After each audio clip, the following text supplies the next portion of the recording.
chairs. Well, good morning, everyone. Good morning. Morning.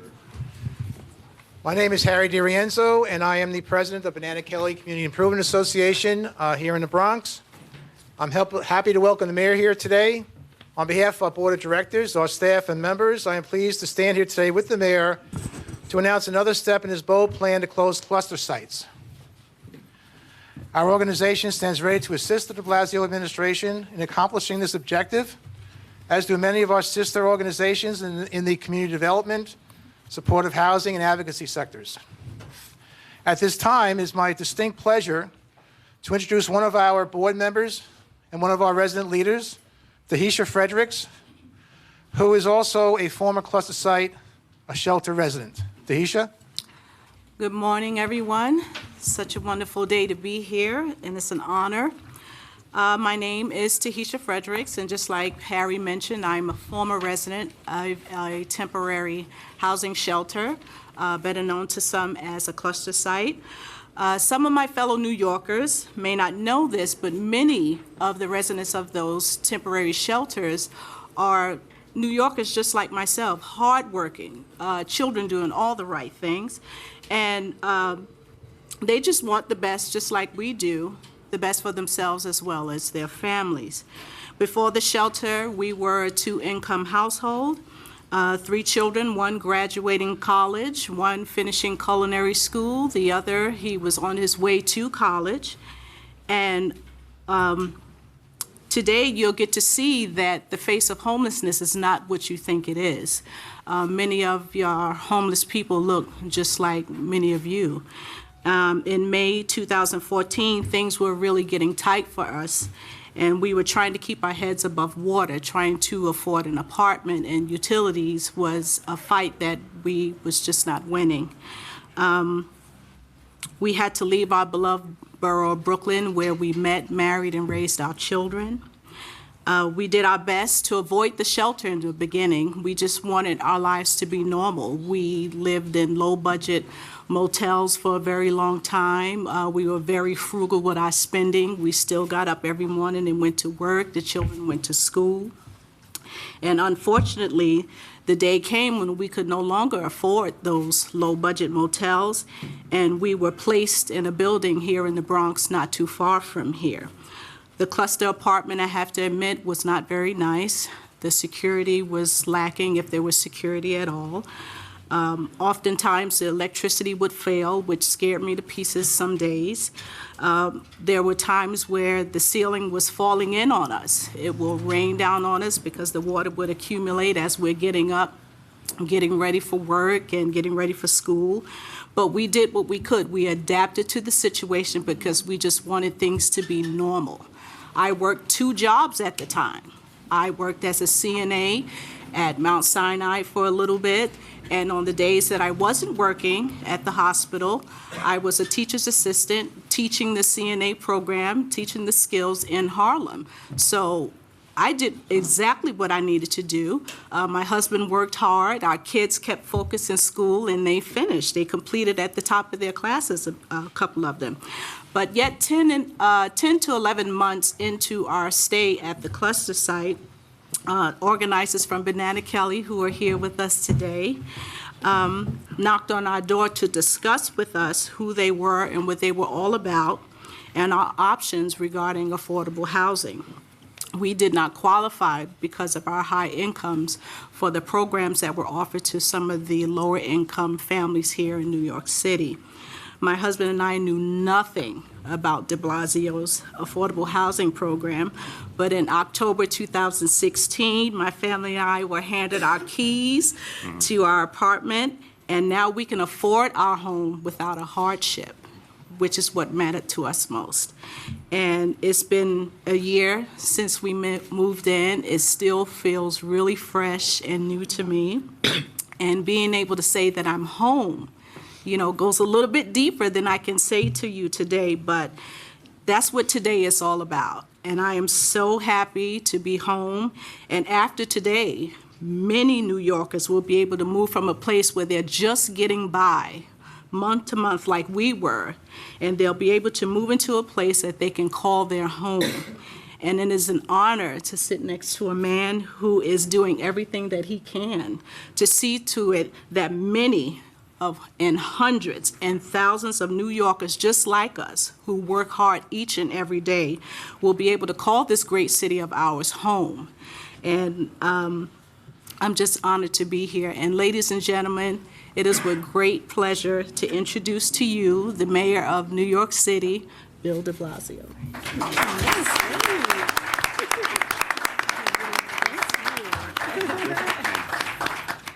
Tahisha, that's a beautiful, beautiful, powerful story. Thank you, sir. And I really think it's important, what Tahisha was saying is something we all have to focus on more, that there is an assumption that's wrong about homelessness and people who happen to be homeless. And it's an assumption that was never entirely right, but it's also dated in history when homelessness really began to hit the city in the 80s and deepened in the 90s. People took a certain stereotype and never let it go. But today, Tahisha is talking about the majority of people with families, people who are working or have recently been working or are ready to work, but who are dealing with a very unfair economic reality in our society. I've said it a bunch of times, but it's so important to say it after hearing that. A reality after the Great Recession where the price of housing kept going up in this town, but wages did not. Cost of everything went up, but the income did not. And to hear a family that was doing everything right still not be able to hang on to a decent place to live, it's very, very sobering. This is the New York City of today. This is the New York City we all have inherited. It doesn't look like the New York City we used to know. And some of the changes in our city are certainly for the better, but they have come with real challenges too. So Tahisha, I just want to thank you because not only you're telling your story, everyone needs to understand, here you are, an obviously admirable human being and a picture of a good work ethic and a good mom and someone who's focused on doing all the right things. But that did not mean all the right things happened to you. And this is what we're dealing with every single day. But it can be changed. It's a long, painstaking fight, but it can be changed. Yes. And I'm happy, so happy, you finally got home. You deserve it. Let's give her a big round of applause.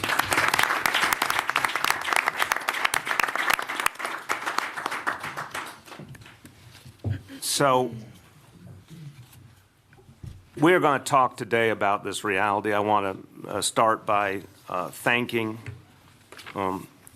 people we have worked with closely on this issue. You're going to hear in a moment from Councilmember Vanessa Gibson, but I also want to acknowledge and thank Councilmember Andy Cohen and Assemblymember Luis Sepulveda. We are blessed to have local elected officials who understand this crisis, who are working with us constructively all the time to address it, who understand it's their constituents who have had the same exact experience that Tahisha has had, and we need to find solutions together. So thank you to all of you. And want to thank some of my colleagues who were deeply involved in putting together this new initiative we're going to talk about today. Of course, our budget director for a few more weeks, Dean Foulahan, before he takes on a new job. And we are looking forward to him being our first deputy mayor. And our housing commissioner, Maria Torres Springer. Thanks to both of you for the hard work you've put in. Also want to say we're in the presence of a legend in this city in terms of the fight to help people get affordable housing and to bring fairness to neighborhoods that were often left behind by government. Harry DiRienzo, you've put in decades into a good struggle and you've achieved a lot. Let's all thank Harry for what he's done.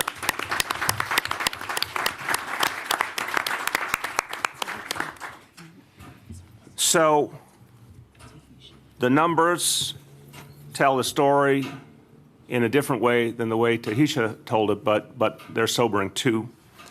So now what's happening with homelessness? Well, 70% of people in shelter are now members of families in shelter, 70%.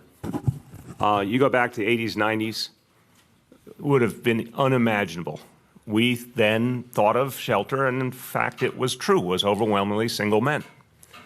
But this is a different reality. And the painful piece of this is, just like you heard from Tahisha, a lot of people this very hour are one paycheck away from that same situation in this city. One paycheck. It's not a phrase, it is a human reality.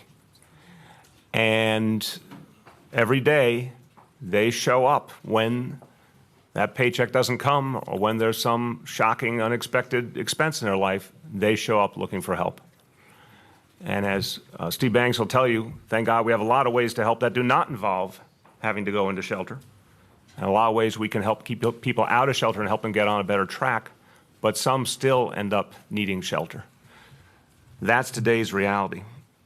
So we've had this crisis for 35 years. We have to keep innovating to turn the tide on it. I keep saying there's going to be a long, hard battle. There's a reason it has happened for 35 years, but we in our generation have to find new solutions. The whole country is grappling with this, and I think it's important that we be honest that the whole country is searching for a solution. At least we believe what we can try and do together is find a way to turn the tide, to start back on a better road. And we think this tool we're going to talk about today is part of it. So it's fair to say the magnitude of this crisis is unprecedented, and it's fair to say that our response must be unprecedented as well. We must constantly create new approaches. And this step today is definitely new, and it is bold, and it's never been used before here and, to the best of our knowledge, in any other place in the country. But what we know is it will help folks to transition out of temporary shelter and to reach permanent, stable homes. So the city will take immediate action to acquire cluster buildings and convert them into quality, permanent, affordable housing. We'll make the investments to ensure that this housing is good quality housing. Just like Tahisha described she's in now, that's what these formerly problematic buildings should become, good quality housing. And it's obviously an idea whose time has come. The notion of the cluster system's been broken, that we've known that a long time. And we, in the beginning of this administration, kept talking about how do we get out of it? How do we get out of it? How do we reduce the dependency on it?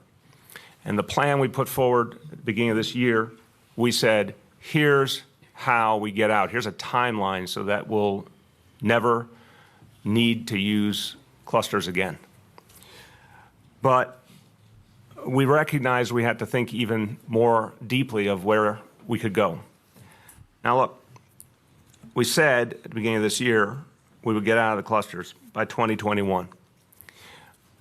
And we had to aggressively move on that. We have already eliminated 1,000 cluster apartments that had previously been used that we are no longer using. There are 2,300 left.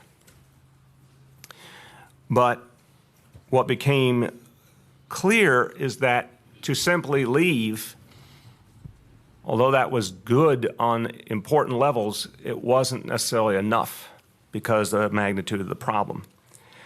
We actually had to take these clusters that had historically been part of the problem and turn them into part of the solution. We had to see them as something that we could change, not just leave.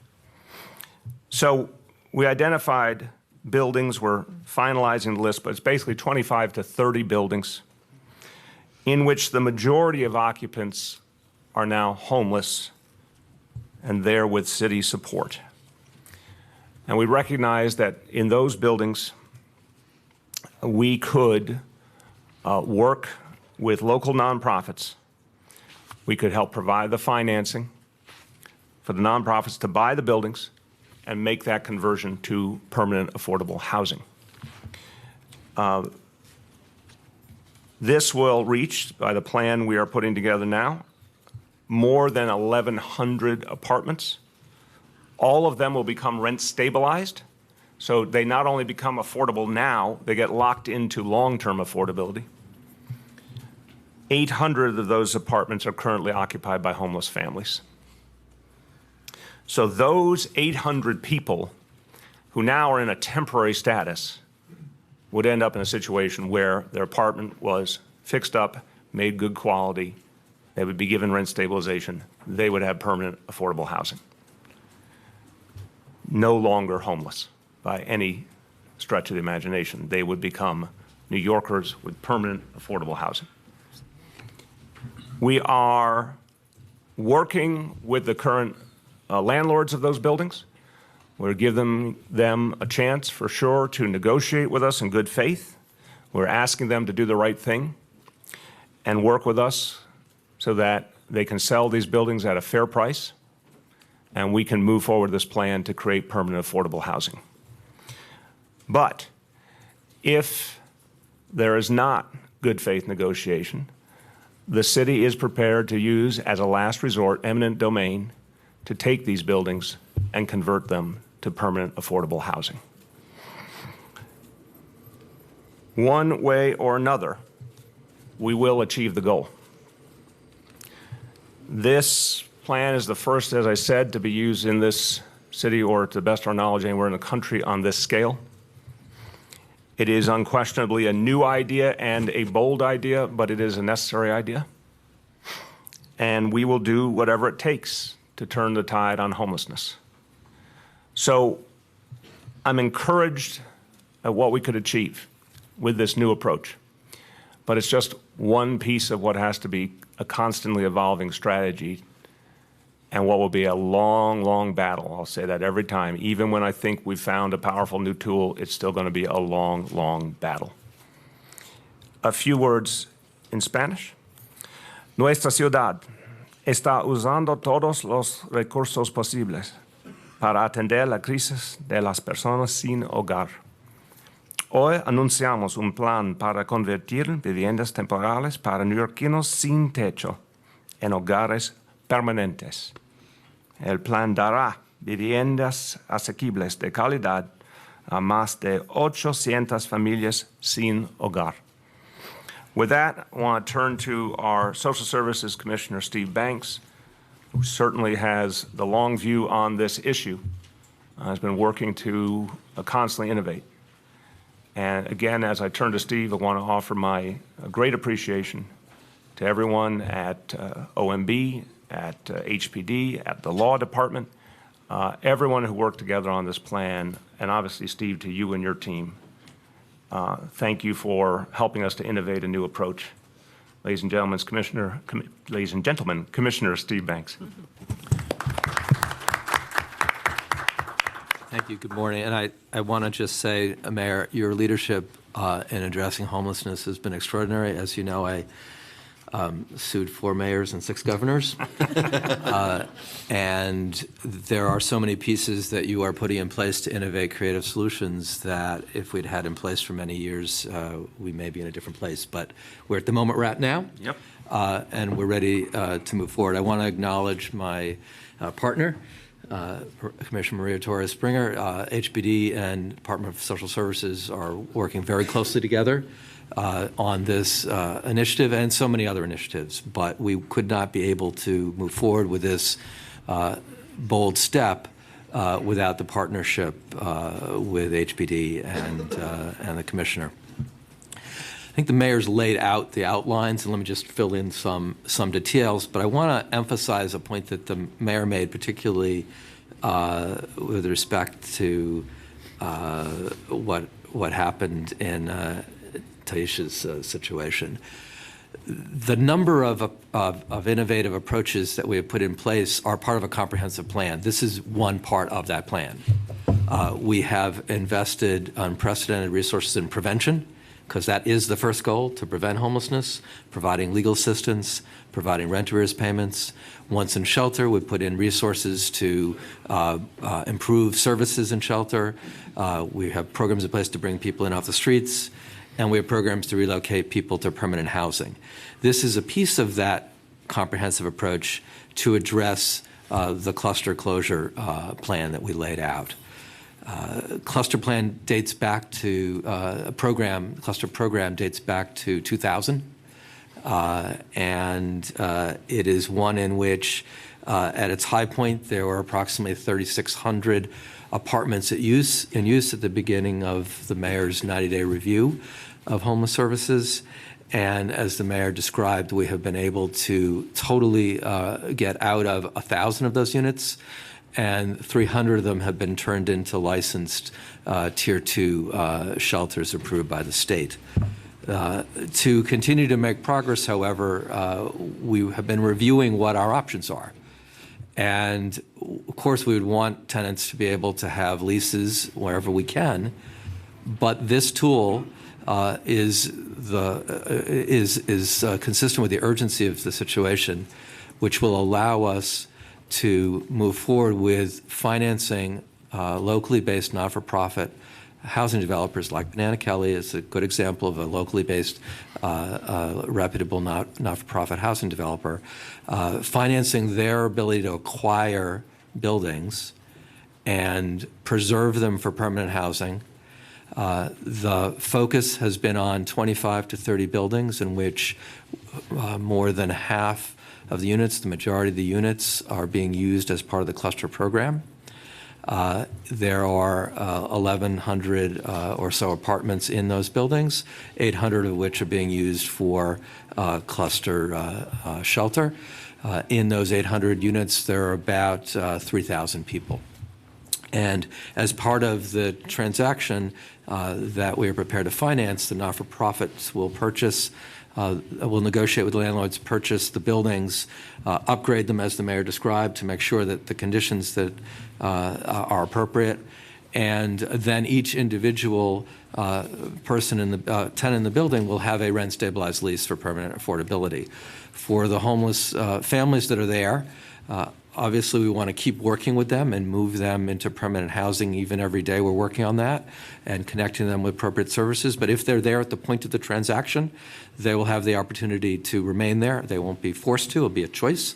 But we think working with them that this is an excellent outcome for them. Look, I'm a lawyer. I'm always an optimist. I'm represented by the law department now, not practicing law, but I know that our law department, which I oppose from Thank God. I know that our law department, which I litigated against for many years, is a top-notch law firm. They have evaluated the eminent domain laws in our state, and we are on solid ground in the event that the owners of these buildings do not want to allow not-for-profit providers to acquire ownership.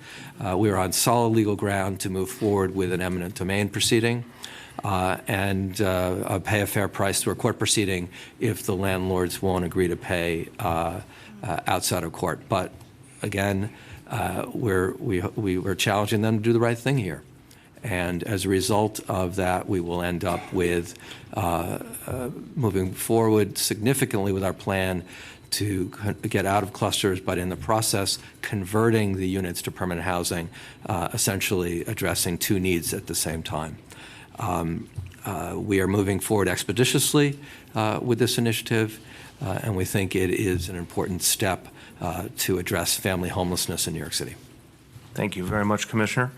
Now I want to introduce Councilmember Vanessa Gibson, who we have worked with on many, many issues, and she particularly understands the burden that her constituents are feeling, how many folks have walked down this road of just trying to hang on by a thread economically, and she's been a great ally in this work. So my pleasure to introduce Councilmember Gibson.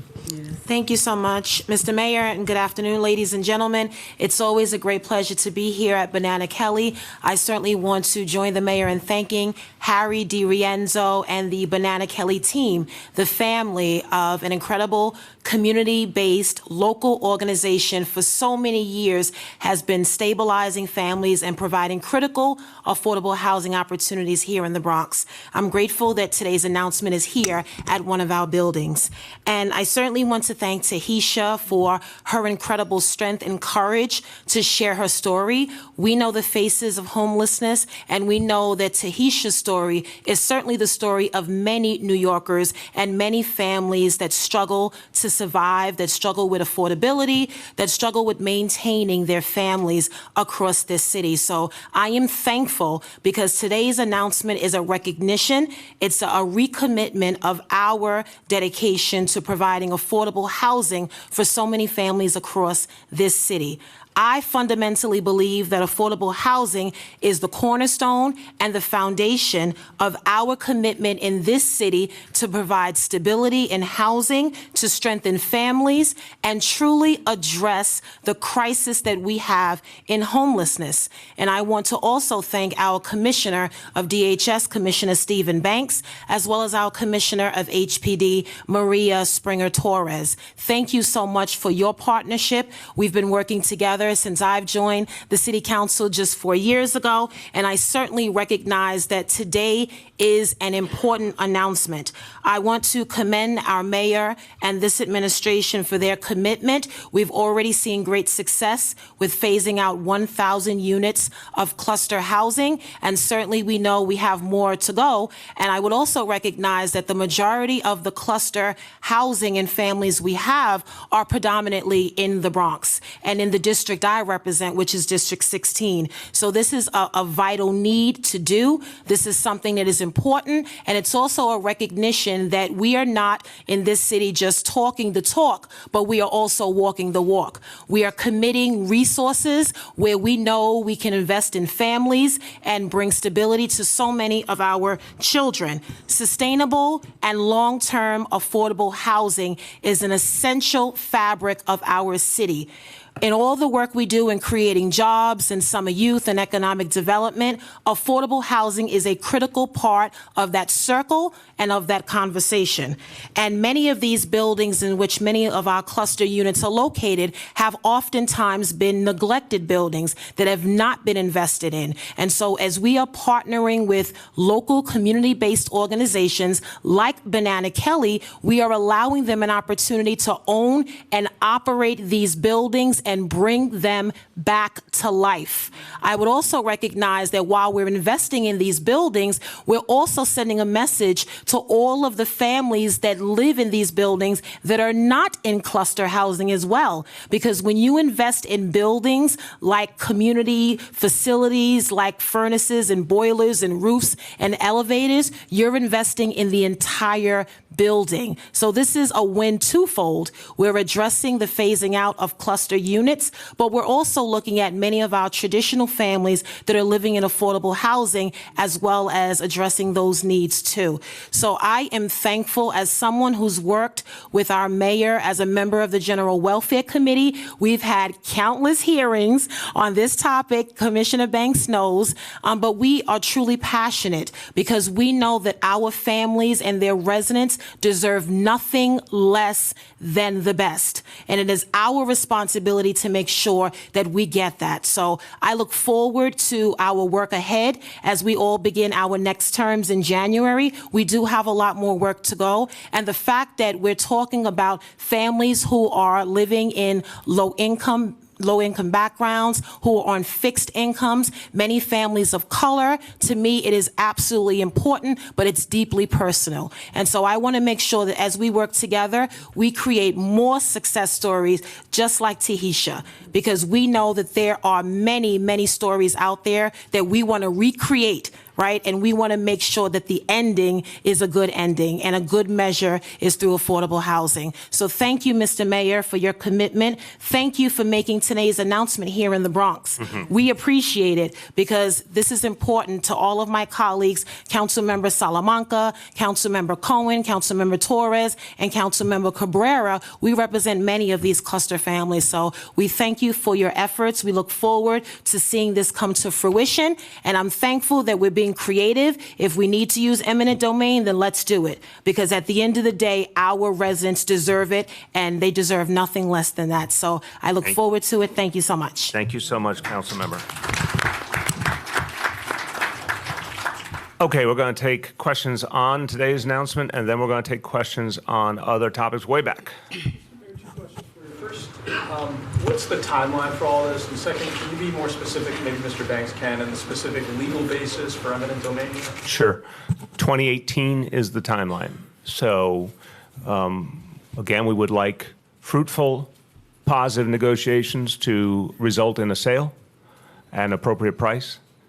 If that's not happening, we'll move to eminent domain. All of that will happen in 2018 as soon as possible. On the legal basis, let me turn to an actual lawyer.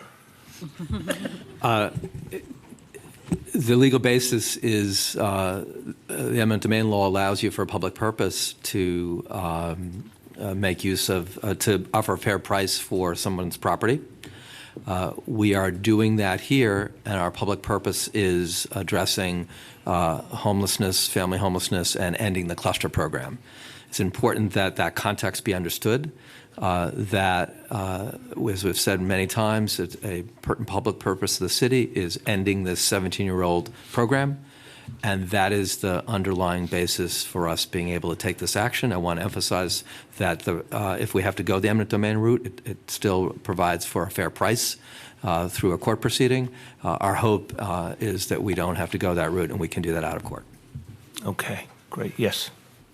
Bronx leaders have said that homeless people have been relocated from other boroughs to the Bronx. Now we see Ms. Fredericks came from Brooklyn to the Bronx. Can you tell us how many other homeless people have come from other boroughs to the Bronx? Because it seems that the Bronx has an unproportionately large number of homeless people compared to this. The whole concept of the plan that we announced earlier this year is to end the practice of moving people away from their home borough and to try and create just common sense and decency that when, God forbid, someone becomes homeless, they will be in a shelter in their own borough, and ideally as close to their own neighborhood, their own community board district as possible. So that's what's happening now, literally, as new shelter facilities are being created. Crown Heights is a good example. It's for people from Brooklyn and increasingly from the immediate area. I can't tell you exactly, maybe Steve can get you some statistics about what has been, but that whole, literally the entire structure is being reworked right now to change that reality, which is not the reality we want for anyone. Mara? Yeah, two quick questions. One is, many of these apartments, not all, but I know have had significant issues with maintenance over the years. Does that factor at all into the legal case for eminent domain, or no? That's the first question. No, our focus is on the public purpose of ending the cluster program and providing permanent housing for homeless families. I know that we have said this in other occasions, and I just want to emphasize it. In getting out of 1,000 units, we prioritized the units that had the most challenging conditions. And now as we continue to move forward with our plan, we're looking at units with rehabilitation that can be made available for permanent housing to serve our public purpose of ending the cluster program and providing permanent housing for homeless families. And then the families will transition, I assume, from being clients to being tenants. So will they... Of the nonprofit. Of the nonprofit. So will they pay rent under the stabilization laws, and what will those rents look like? That's why it's called rent stabilization. Right. They will be paying for rent, and as you know, we have a range of different rental assistance programs. Some of the programs are for people that are working, and some of the programs are for people who are not. And even in those cases, we provide employment training But through programs. I'm going to jump but they in will and be say paying rent. some people will be paying rent because they will have the employment or the other source of income that they can pay rent without any additional assistance as well. They will become rent-stabilized tenants, taking advantage of affordable housing in a building that will have been improved physically and will be run by a nonprofit. I guess, sorry, to be more specific, will there be any tenants who will not be paying rent and essentially live in permanent affordable housing?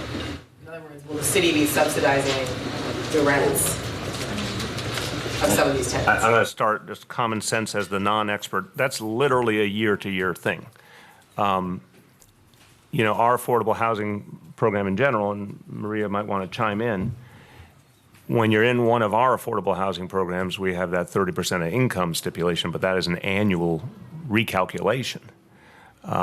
Anyone in public housing, that's the same concept. So no one's static. It all depends on their situation. But of course, the goal is to help people have sources of income to the maximum extent possible. There may be some people for whom that's impossible, but I think if you think about the whole thing interconnecting a little, You want people in affordable housing. You want that affordable housing to be stable and protected long-term. You want to help people improve their economic situation so they can pay more. But the standard we've set is to figure out an affordable percentage of income that people can live on. Either one of you want to fill in the blank? I would just add to that all of our programs for people on public assistance, for example, are very much focused on education and training to help people be connected to employment. And I think that there's a lot of mythology that people simply remain on public assistance for very extended periods of time, and the data doesn't show that. So we're going to be very much focused on whoever's in place at that time, developing, as the mayor said, an individualized approach to help them pay rent and move off of public assistance as soon as possible. What percentage of the people are gaining an income? How do they? Well, 34% of the families with children in the shelter system have an adult who's working, which gives you a sense of the economics that the mayor spoke about and Ms. Frederick spoke about that are a driver of homelessness in our city. And as I turn, all good questions. I want to share the wealth, but I want to remind you, income takes many forms. So employment is one. Other people, it may be Social Security, it may be other forms of support, obviously a Section 8 voucher. There's all sorts of different types of income. Go ahead. Mayor, what's the financial incentive for a landlord to sell a building, a cluster site building to the city when a landlord's been raking in like huge sums of money from the city to operate a cluster site, well in excess of what the market rent would bear? The cluster program's ending. There's one incentive. Obviously, you see we're out of 1,000 apartments in the short term, and we intend to be out of all the rest. That reality is going to change. We're willing to offer a fair price. And I just think it's the right thing to do. But again, if after good faith negotiations, a landlord doesn't want to go down that road, we'll use our legal option to turn to eminent domain. And just on that eminent domain question, you said earlier that this has never been done in the city and you don't think it's been done nationwide. What gives you guys the confidence that this argument's going to hold up in court, that the greater good, I think the cluster program is going to convince a judge to take someone's property away? Well, I want to tip my cap first, and then I'll turn to Steve again for the legal interpretation. I mean, besides the fact that I think it's a common sense vision, everyone knows there's a homeless crisis in America. It has to be addressed. These buildings right now are part of addressing the homelessness crisis, and we're willing to offer fair compensation up front. So I think it stands to reason. It's like any of the other uses of eminent domain to address fundamental public needs. That's why eminent domain exists. But the second thing I'd say is, there's a huge, renowned law firm that believes in this strategy called the City of New York Department of Law. I would just add again, the mayor said it well, we're on very firm legal ground here. And in answer to your other question, in terms of the landlords, we're challenging them to do the right thing here, but make no mistake about it, they're either going to have the building acquired in a negotiated agreement or through a court proceeding. Our preference would be to acquire it without a court proceeding, but if need be, we'll use the tool that the law gives us to use here. Way back. Yes, Grace. Just following up on Mara's question. So if there are families who let's just say don't have any income that are in these cluster apartments right now, they would be able to stay if their unit is converted to affordable housing, and the city would work with them to get them vouchers or rental assistance? I mean, are you saying that no one, even if you don't have any income, no one's going to be turned away from their apartment if they want to stay? Right. Nobody's going to be forced to stay or forced to leave. However, I think we've said this in other contexts, our approach to homelessness and homeless families and individuals is not a one-size-fits-all. It'll be a case-by-case analysis. For some families, they may want and need supportive housing, which would be a better option for them. For other families, they may be from Brooklyn and would be much better situated to move from a building in the Bronx, or vice versa, a building in Brooklyn to the Bronx. So there'll be case management services as part of our implementation plan of this new initiative. Rich. So what's the cost of the program, and do you expect these landlords, if you look into your crystal ball, do you expect these landlords to easily go to sale here, or do you think you're going to end up using the eminent domain? I mean, you're mentioning it over and over again. Presumably, it's going to be used as a lever to try to get them to work with you? Look, I'm not a lawyer. I think it's common sense. We have a very powerful tool, and we're ready to use it. I think that's a great argument for let's just come to a negotiated settlement and let's do it quick. I think it's as simple as that. So I am very hopeful. On the cost, we're obviously not going to get into the negotiation process here in public. What I can say is a fair price is a good deal for New York City. So we can move forward on what is not only a more humane solution to have long-term affordable housing, but definitely better for the taxpayers by any notion in terms of adding things up over years. And we will, as I said, we will invest with the nonprofit in terms of fixing the buildings. Again, that's consistent with our broader approach to affordable housing. Yes, Willie. On the cost, I'm not asking for the individual cost of a particular building, but what is the total Good, because I wouldn't give it to you. program now? Where will the money come from? And will these 800 units count against your goal of affordable units created and preserved? Let me start in the first part, looking to Dean Foulahan. I'll try the layman's version, and if you want to jump forward with the expert budgetary verbiage, you would be welcome. We have to develop the specific costs because it all is case by case. As we said, about 25 to 30 buildings, each one of them different situation, et cetera, et cetera. So we would have to cost it all out. But what I can say with assurance is we started down this road because we knew it would be a net gain financially, paying a high price now for something that's not what we want it to be. So by any common sense measure, we win. Come to a microphone if you want to say something. You're okay? Okay. Second part again? You mean you're announcing this when you have no idea what it's going to cost? Willie, I really love when you ask your guileless questions. Let's just be clear. We're not going into a lot of it on purpose because we're in a negotiation. So that's what I'm saying. I'm giving you the assurance that we have done projections that tell us this is a net gain for the taxpayer. It will be reflected in capital budgets. We're talking about capital expenditures. It will meet all the benchmarks that we do whenever we put together a capital budget. We'll make sure that we remain, as we have significantly below 15% of city revenues, our capital, our debt service, and we'll make sure it's consistent with that. This will be adjusted as we move forward in ongoing capital budgets.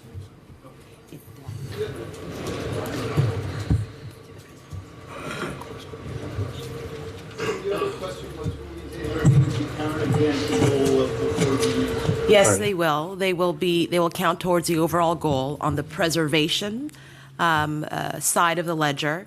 But as the mayor and Commissioner Banks mentioned, the real impetus here is to make sure that we're using every tool that we have to address homelessness and to provide permanent affordable housing.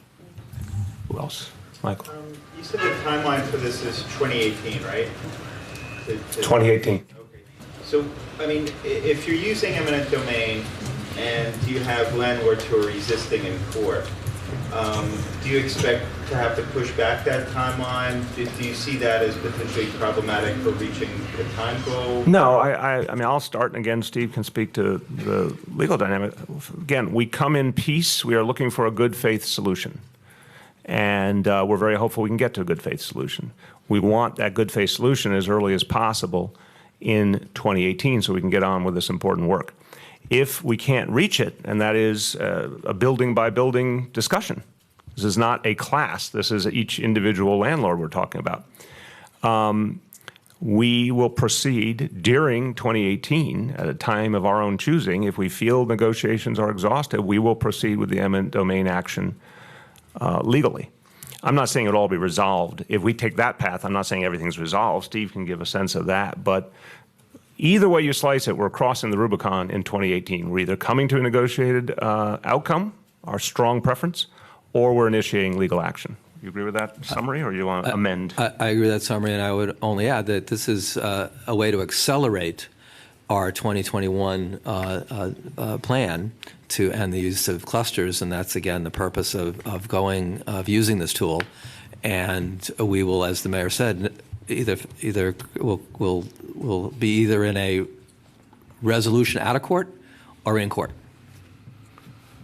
How are you coming in peace if you're threatening to use eminent domain to take someone's property? I think, what was the Theodore Roosevelt quote? Can I use that quote? Okay, good. I got my lawyer to agree. Speak softly and carry a big stick. We literally are saying to these folks, this program's ending. Here's a chance to get a fair price, resolve the situation once and for all, because whatever you were receiving from rent from the city isn't going to be there anymore. So why don't we do something good together? And it's also good for the world. It's a choice. But eminent domain, which has, as a broad concept, non-lawyer, you guys can correct me if I say anything wrong, but eminent domain has been reiterated and reconfirmed by the Supreme Court many times in many ways for fundamental public goods. Addressing homelessness is a fundamental public good, particularly at this point in history. Wait, Gloria. I know you're not going to get into the specific of prices, but I assume some of this is going to be determined by what the market looks like, what landlords will hope to get from these buildings. So how are you going to prevent not having to pay top dollar for some of these properties? Either one of you. I think it's something we're not going to get into any detail on. I'll start just by saying the obvious. We're not going to get into detail on any of that on purpose. We believe we can reach a fair price. Okay.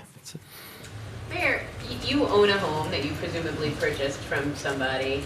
You negotiate with landlords all the time in terms of affordable housing things. What makes you think that the owner of a property is going to sell to you for simply a fair price and doing the right thing? Was that your experience when you bought your home and they just wanted to do the right thing? I bought a home. Yes, I bought a home, semi-attached family home. Yes, that's true. As opposed to a landlord that owns a multifamily building that has been involved in a city subsidy program for years and years and has more than 50% homeless people in it. Just totally apples and oranges. Anyone else? Rich? Do you see these as bad landlords? I don't have a judgment on them individually. I'm saying we believe fundamentally this is a way to address important public need. Obviously, these buildings have been part of the effort to address homelessness in a very big way. And we're going to offer a fair price. By any measure, we're going to offer a fair price. It's either we'll go to the table, here's a fair price. We're not going to be arbitrary about it. We're going to offer a fair price. And then if they don't like it, we'll go to court. And the court will determine a fair price. And we'll pay that fair price. It ends up the same way either way. Ultimately, we will pay for the building. It's just one way or another. Way back, who's back there? Mr. Mayor, this addresses a part of the homeless problem, if it is successful. What about the rest of the homeless? Is this then the prototype for everything, or is there another trick up your sleeve? Well, it's not the prototype for everything. No, you're exactly right with your first statement. This is one piece of a strategy with a lot of different pieces to it. So just a quick attempt at summary. I'd say, obviously, if you've looked at the plan we published earlier in the year, that is the essential template. And it's an honest template that says this is going to be long, incremental, slow and incremental progress. I never want to lie to people about that. That's what it's going to take. But if we do it right, we'll steadily reduce the number of people in shelter, and we'll contract the shelter system over years and years. But I also, of course, when we talk about homelessness, we're talking about street and we're talking about shelter. On the street side, the strategy is very sharp, very clear. It's the Homestead Initiative, which now I think it's about 900 people have come off the street in the last year and a half and stayed off the street. And I'm going to ask my team to give you more of their individual stories. Obviously, some people who are willing to come forward publicly, others may not be, but we want you to see what's really happening with Homestead because something big is starting to happen on the street level. That's very encouraging, and the development of more safe havens. But on the shelter side, it's everything from the constant growth of the bigger affordable housing plan, which is having a big impact. It's the right to counsel law, which is a huge change in the city. So a lot more people, I think, will be stopped from illegal eviction. It's everything we're trying to do to raise wages and benefits, which is being felt more and more. Obviously, you know, one of the things that we pushed for and got done finally was the increase in the minimum wage. That's kicking in year by year. So that's going to have more and more impact on the ability of families to stay in the housing they have. And there's a lot of different pieces to this. Stopping people from ever becoming homeless to begin with the right subsidy to keep them in their own apartment. And then creating a shelter system that's based on where people come from, newer shelters, getting out of clusters, getting out of hotels. And then finally, you know, the vision, those new shelters, one day, if we do things right and our successors do things right, those new shelters get converted to either permanent affordable housing or permanent supportive housing. And then finally, I should say it obviously, you know, we're in the middle of a plan for 15,000 permanent supportive housing units, which is another big piece of the puzzle. So all of that is moving, but the nature of this crisis is it doesn't give you big, gaudy victories. It's day by day and incremental progress. Way back, I saw someone back. Yes, Grace. Have you begun any negotiations with the landlords, and are they hearing about this through this news conference, or have they been given a heads up that the city is going to approach them with some sort of offer for their building?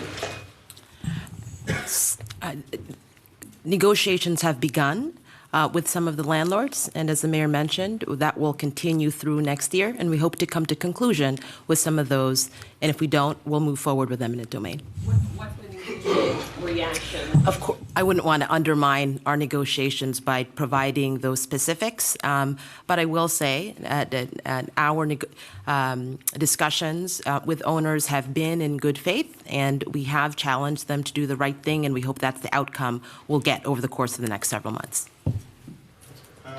Can your office provide us with a list of the landlords and buildings in question? That decision on which buildings qualify is still being worked through. And again, there are certain sensitivities anytime we identify a location, so I'll let folks process that. But first, we have to decide what the final universe is.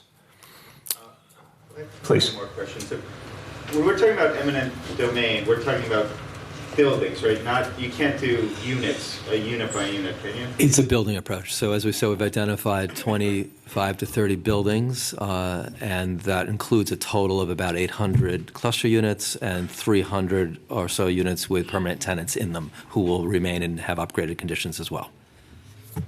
So I'm not a lawyer, but.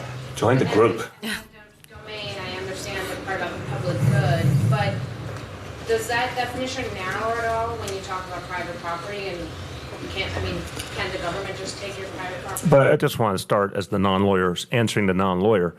It's a definition of public good, but with obviously a lot of other specifics, if you will. And these buildings have been involved very specifically in addressing homelessness, in many cases for quite a while. And in all cases, we're talking 50% or more of the units are explicitly part of a city program to address homelessness and getting city funds. So it's a very specific and narrow approach. And specifically under the eminent domain law, the ability to take property for a public purpose is permissible, but it's not taking without compensation. And so the compensation is established through the court proceeding if the parties don't come to an agreement outside of court, which again is what our preference is. Right, and it's very important. An entirely objective third party, a judge, has to determine what that fair price is if negotiations don't achieve it. Way back. Yeah, can I do Wait. another topic? We're going to you, brother. When we finish this topic, we go to other topics. Go ahead. One clarification here. Typically in eminent domain, a property is taken for a different use. Say a housing development is, properties have to be bought up for a highway, or properties have to be taken for a dam to be built. So this, you're not changing the use in this. Does that present any complexity for you? You're changing the nature. It's not permanent affordable housing. It would now be permanent affordable housing. It's a different reality. Okay, did I see a hand back there? Yes. percent of folks do you expect to pay no rent? And what percent of folks do you expect who live there now, do you anticipate will want to stay? This is similar to Mara's question. Look, we can't predict all that in advance. You're talking about a group of individuals at any given point in time, and people move and people get other opportunities, get jobs, and are able to get to other housing, whatever it is. I don't think we can project that per se. The bottom line is the strategy is get people into permanent housing and then do everything we know how to do to help them get stronger financially and economically so they can pay, a higher amount of rent or ultimately maybe end up in an entirely different housing circumstance. I think it all comes down to a case-by-case dynamic that changes in each building. I would just add, over the course of our initiatives, about more than 70,000 men, women, and children have benefited from our rental assistance and rehousing programs. Over the course of the next year, while these negotiations are proceeding either to the point of resolution or litigation, some number of those 800 families will benefit from the ongoing programs that we've got. And so we can't predict now which ones of those 800 will still be there after a year. Okay, last call on this topic. Going once, going twice. Okay, way back, what do you got? Yeah, question about the attack yesterday. How does the city adequately protect the subway system and transportation hubs when there are literally thousands of subway stops and entrances into the system? Yeah. What are the biggest difficulties in defending those terms? You got a couple of different questions there, but let me start with the essence of it. This is what Commissioner O'Neill spoke to yesterday. I would say it's the same question of how do you defend a city of 8.5 million people spread out over 5 boroughs? You do it with the best police force in the world that now has 2,000 more officers than it did 2 years ago, and thank you to the City Council for their leading role in that. You do it with new specialized counterterrorism forces that we've put together, like the Critical Response Command, through intelligence gathering. That's hugely important, but the intelligence gathering is stronger now because we're in much greater partnership with our federal partners in particular than we were in the past. And you do it ultimately with the support and cooperation of the people. Commissioner O'Neill said immediately yesterday, thousands of police officers in the subways, but there's also 6 million New Yorkers riding it every day who should be the eyes and ears and partners of those police officers who are, force multipliers. They take what the police can do and they magnify it many times over. And we've seen that. We've seen, some of the situations that could have been most negative in Chelsea when last year when every average resident, I think it was 26th Street, saw a package reported to a police officer. That stopped something from happening. In Times Square years ago, I think it was a hot dog vendor who alerted a police officer, stopped something bad from happening. This is the shape of the reality. You can't just sit back and say, hey, our first responders will take care of everything for us. You have to be a participant. You have to help them do their jobs. So we've got the biggest police force in the country by far and the best one by far. They've done an incredible job stopping attacks. Deputy Commissioner Miller spoke about this the other day. Well over 20 attacks have been thwarted since 9/11.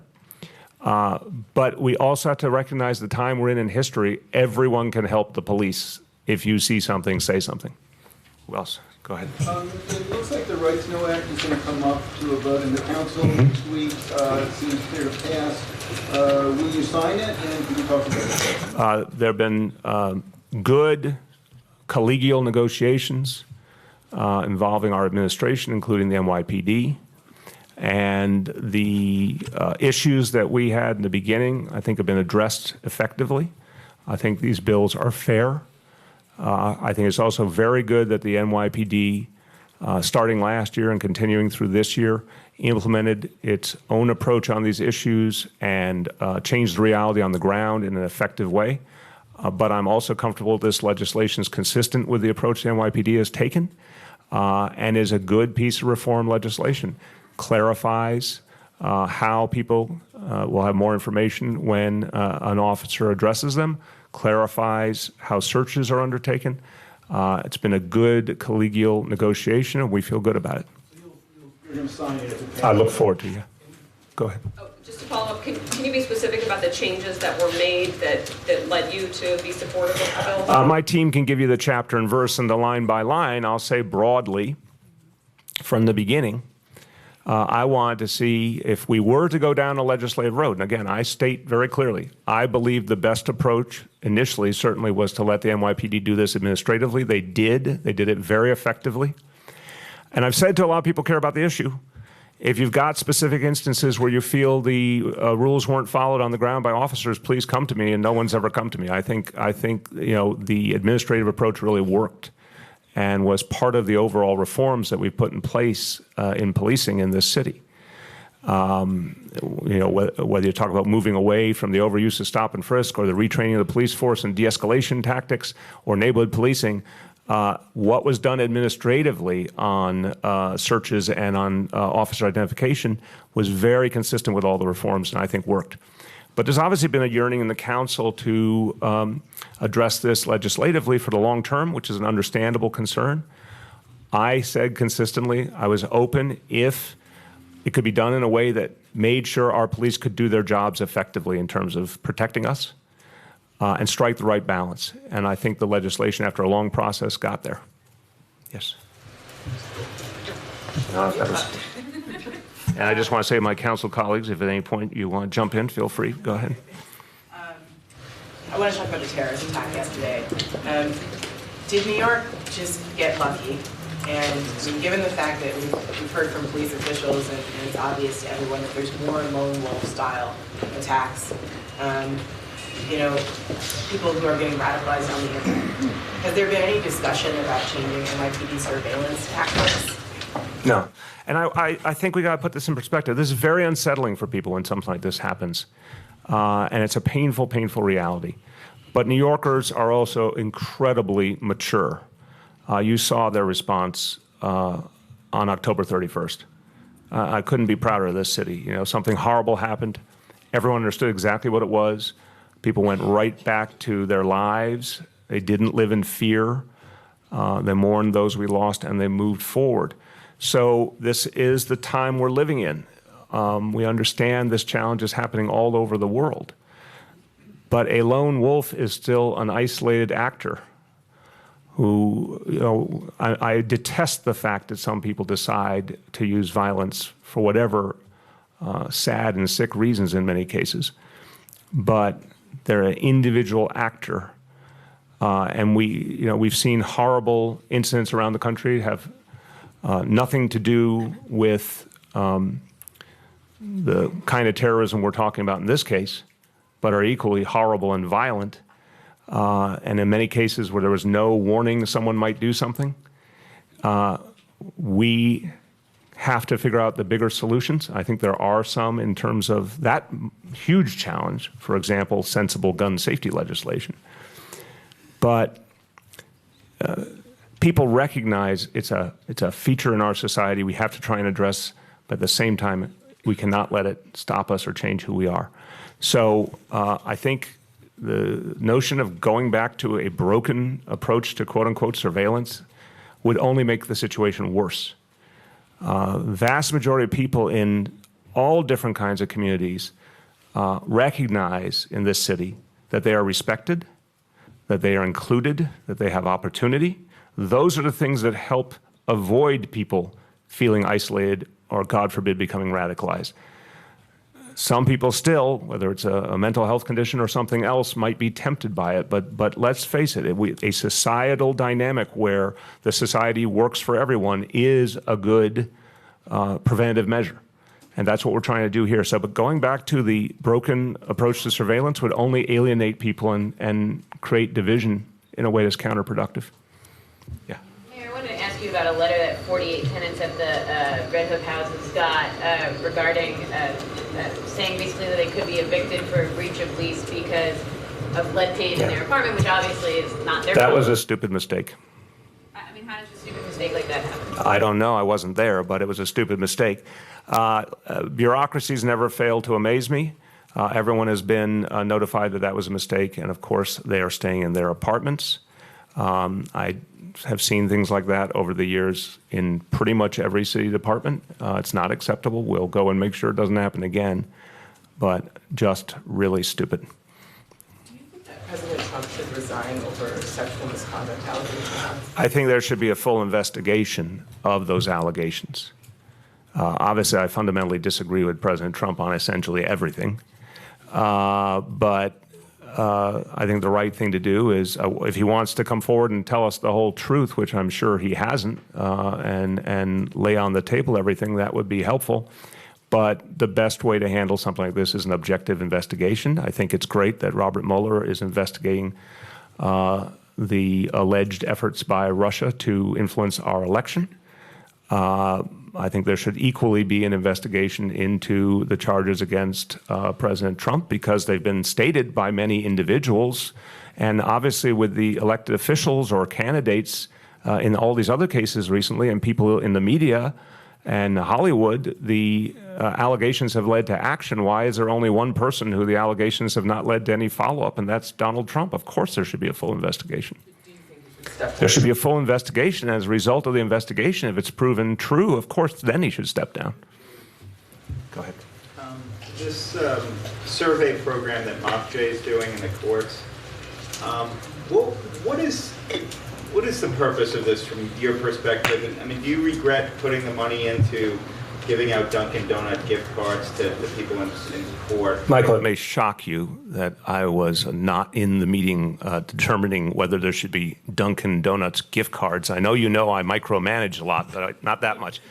I am not familiar with the approach. The broad notion of we're trying to get the court system to improve for everyone's benefit and speed up trials, and it's also part of obviously reducing the amount of time people are in Rikers. I mean, there's a lot of good reasons why everyone in this society should prefer speedier trials and a better court system. It's noted in the Constitution, for God's sakes. How you survey people and what tools you use, I don't have any details on that. I'm not familiar with what they were trying to do. Do you have an opinion on the Dunkin' Donut gift card? I'd have to, on this urgent matter of public policy, this grippingly important issue, I'd have to ask the people involved what they were thinking before I judge them. I have two agencies I want to ask you about, HHC and DOE. What can people look forward to at HHC? Because there's talk about cutbacks and possibly closing hospitals. And at the DOE, what changes are going to happen in Tweed, since it seems that we're going to have a new chancellor, and what other things are going to happen? So look, you aren't at most, I'm not saying this negatively, you're not at most of our press conferences, so I'm going to give you some extra credit that you haven't heard me say some of these things 100 times. Many of your colleagues have heard me say these things 100 times, so here goes 101. On any personnel matter, assume continuity unless you hear otherwise, period. In terms of health and hospitals, we have a new president coming on board very soon, Mitch Katz, who's a renowned public health leader. He is coming in to help us continue to stabilize and strengthen a system that's been very troubled for the last few years. One of the huge X factors will play out in the next few weeks in Washington. If the tax bill passes in anything like its current form, it's going to hurt New York City and New York State deeply. What is that going to then mean for the federal budget? And I fear a second wave of negatives for the city and state. That's going to put pressure on every city agency. So since health and hospitals is already hurting, they're going to particularly feel it. But no, I'm kind of sick of rumors, because we've said 1,000 times the hospital facilities are going to stay open. We're also going to constantly look at how to use them better, because the previous uses in many cases weren't working, and a lot of them were outmoded. What we worry about, and this is the one asterisk, which is a huge asterisk, which is if the Affordable Care Act weren't there anymore, then that changes the whole discussion, because then we don't have a revenue source that we've depended on. And right now, taking away the individual mandate, if that continues to be in the tax bill, would hurt us a lot, but would still leave in place important elements of the Affordable Care Act. If, in fact, the Affordable Care Act were repealed at any point, then we have to reevaluate everything, because we're talking about a whole new financial landscape. For instance, up here in the Bronx, there's talk about Montefiore Hospital taking over North Central Bronx, because it owns basically the land probably and is surrounding it and to go between both hospitals. Right. Would that be a possibility? I don't deal in hypotheticals. The North Central is going to remain. Again, we're going to keep working on trying to figure out the right mix of uses. Obvious example, a lot of hospital beds that aren't being utilized might be something we could use better as part of our mental health initiative. I mean, there's different things to think about. But the facility will remain open, and we've got to figure out what the exact specific use is that works best for the community. Can we see if there's anything else? Juliet? Getting back to the Rights to Know Act, Yes. given the fact that so much work has been done on community policing and establishing NCOs, are you concerned that this may renew tensions between residents and police? No, because the NYPD already did it. Look, I've spoken about it before, but I want to put a point on it. I believe, look, I see myself as a change agent. I see my colleagues here as change agents. Change takes many forms. Sometimes it's best done administratively. Sometimes it's best done legislatively. Sometimes it's best done incrementally. Sometimes it's best done very quickly. And you got to mix your pitches. So what was done administratively that you're comfortable with that would allow you to approve this legislation? Well, first of all, well over a year ago, the NYPD issued new rules to officers related to consent to search and related to providing identification. And they trained officers in it. They implemented it. And the relationship between our officers and community is better than it's been in a long, long time. Complaints against officers are down markedly. The response to neighborhood policing is very positive, very strong. I think tensions in the city have reduced. So that reform clearly worked, both functionally for our officers and for the community. I have not found community members coming forward saying that that rule was not respected and followed. And you see what our officers are achieving. They're on the way to quite a record year. So the fact that something's being codified into law after that's already been done, after the road's already been traveled, I think is different than if it came, fell out of the sky, if you will. And I think the council's been very responsible, listening to the NYPD, trying to figure out what that balance point is. But I won't speak for my colleagues. I'll only say I think there was a concern in the council that reforms were a good idea. They wanted to make sure they'd be lasting. Go ahead. I know we spoke about this the last time that you took questions, but Sal Pisano's son, Joseph Pisano, entered the FDNY Firefighter Academy on Monday. Some of your colleagues in government, including some of the people sitting at the table with you, have called on you to not let him become a firefighter. Have you heard their reasoning? Are you concerned at all? And sort of, 100%. Of course I understand the reasoning. I have a respectful disagreement because I believe in redemption. I can't talk about trying to fix our correction system and reorient it to redemption. We're providing 5 hours of instruction and training every day to folks in Rikers Island, unlike 1 hour in the past, because we believe people can turn around their lives and get better. I can't say it for one group of people and then say, well, it's not okay for another group of people. If someone made a mistake, and it's a horrible mistake, but have systematically done the things asked of them to atone for the mistake and to show a different and better approach, there's been no recurrence, then he deserves a chance. If he makes another mistake, the consequences will be very harsh. if it was someone that you were hiring, would you hire someone who had done this in the past? If I believe the person had systematically addressed the issue, yeah, I think, because I can't pull up an easy example for you right now, but do I know people in my life who I think did something really dumb or really inappropriate, but then proved that they had moved past it? Sure. If it was in life that you make one mistake, I mean, I know you and the media are all pristine and perfect beings, but for us mortals over here on the panel, if the ground rule was one mistake and you can no longer participate in public life, there would be essentially no one left in public life. So there has to be a pathway to redemption. But I get it. I get why people are very upset, and I get why some people would say, no, that crossed too much of a line. I just have a respectful difference on that question. It's a pretty narrow definitional difference in my view. But where we can all agree is there's no additional chance after this. one additional transgression, and the results will be very harsh. Gloria. It seems from some of the reporting on Cassano's son that there has already been an additional transgression, that even after having resigned from the department, being rehired sometime later, that he was again disciplined for leaving a child, leaving an injured black child at the scene with his parents instead of transporting him to the hospital before another ambulance arrived. So how do you explain this to people who have tried to get into the department for a long time and their records, for whatever reason, have kept them from being able to do so? And how do you explain that this person is not getting some sort of special treatment because of who they are? So on the first point, I'll always be straightforward with you when I know the details of something versus when I don't. I don't know the details of that further allegation or whether any action was taken. I'll speak directly to Commissioner Nigro, and I'll be happy to speak to it after I have. I don't want to prejudge something I don't know, but I want to just make sure you got me 100%. At this hour, check your watches. At this hour of this day, any further transgression from this point on will be handled very harshly, period. I'll come back to you on the previous. Well, your second part of your question?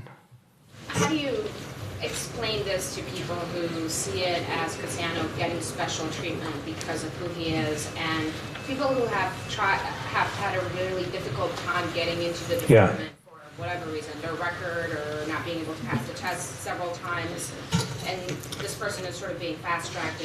The department today is a very different place than it was just a few years ago. I think it is a place that more and more people are being given opportunity to serve in. I think it looks more and more like New York City. I can't get into the nuances of why people in any given situation might be told, something they did might be too problematic. I don't know all those nuances. I don't know all those rules. I think this should be seen exactly for what it is. If all the other work was done appropriately and the statements in the past were absolutely inappropriate, and there was a stipulated path to make up for that, and that path was followed, and there are no new transgressions, that to me is consistent with the notion of you give people a chance to make up for their mistakes. But that's the end of our openness to redemption. But again, I'm not in all the details of this. I will absolutely get back to you on that specific point you raised. Yes? Regarding the terror attack yesterday, did the NYPD get any prior warning, or was there anything to indicate this might happen before it did? So again, investigation's going on. I don't want to offer any details while that's happening. I'm only going to say very, very broad strokes. As I said, there's been a number of situations where attacks were thwarted. There are a number of situations where people are being watched carefully at any given point. From what little I can tell you at this point, this appears to be without any prior indication.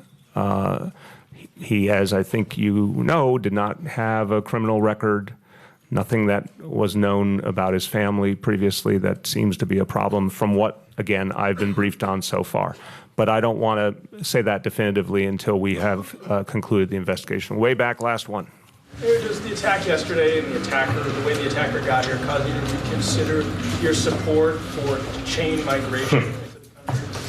I'm so glad you asked that question. My grandfather came here in 1905, and my grandmother came here a little bit before that.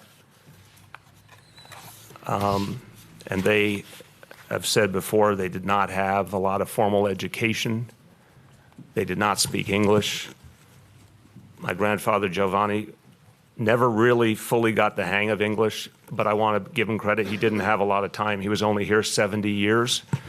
So they lived the American dream. Their daughter, my mother, went to Smith College. Child of immigrants, spoke Italian before she spoke English. I could go on and on. So here's my blunt statement to my fellow New Yorkers, and I think I should specify it because we all better, and to my fellow Americans, we all better get this right.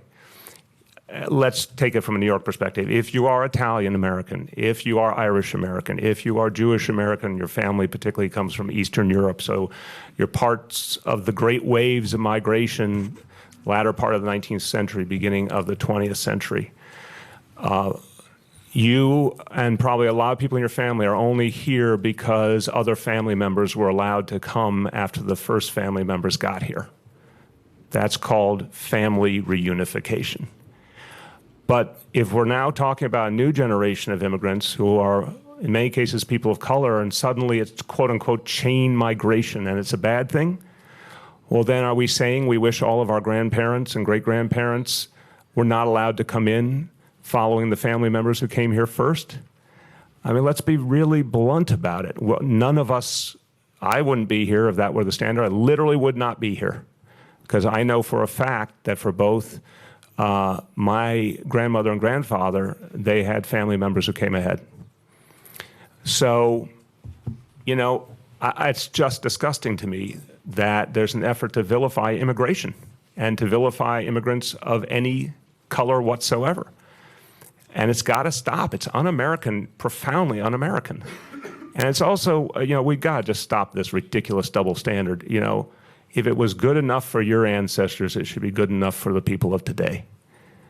So no, the president, once again, is trying to racially divide us, once again is trying to dog whistle, and taking the fact that one sick individual did something totally wrong and reprehensible and then condemning all immigrants is ludicrous. And by the way, the American people don't buy it. The American people actually think we should have comprehensive immigration reform. The American people think the Dreamers should be allowed to stay. The American people are a lot smarter than their president. Thank you, everyone.